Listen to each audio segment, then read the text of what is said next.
ফরেক্স ট্রেডিংয়ে trend line কিভাবে ব্যবহার করবেন। স্বাগতম আমাদের ছোট গাইডে, যেখানে আপনি শিখবেন ফরেক্স ট্রেডিংয়ে ট্রেন্ড লাইন কিভাবে ব্যবহার করবেন।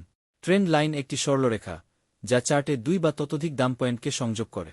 এটি আপনাকে বাজারের দিকনির্দেশনা বুঝতে সাহায্য করে, মার্কেট আপ, ডাউন বা সাইডওয়েতে চলছে কিনা। ট্রেন্ড লাইন আঁকতে একটি আপ ট্রেন্ডে সর্বনিম্ন পয়েন্টগুলো এবং ডাউন ট্রেন্ডে সর্বোচ্চ পয়েন্টগুলো সংযোগ করুন। এটি আপনাকে স্পষ্ট সাপোর্ট এবং রেজিস্ট্যান্স লেভেল দেখাবে। ট্রেন্ড লাইন আপ ট্রেন্ডে সাপোর্ট এবং ডাউন ট্রেন্ডে রেজিস্ট্যান্স হিসেবে কাজ করতে পারে। এই লাইনগুলো ব্যবহার করে সম্ভাব্য রিভার্সাল পয়েন্ট খুঁজে নিন।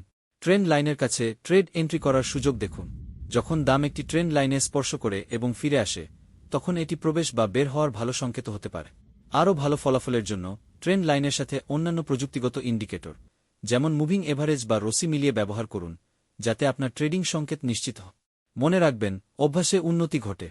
ট্রেন্ড লাইন বোঝা আপনার ফরেক্স ট্রেডিং কৌশলকে ব্যাপকভাবে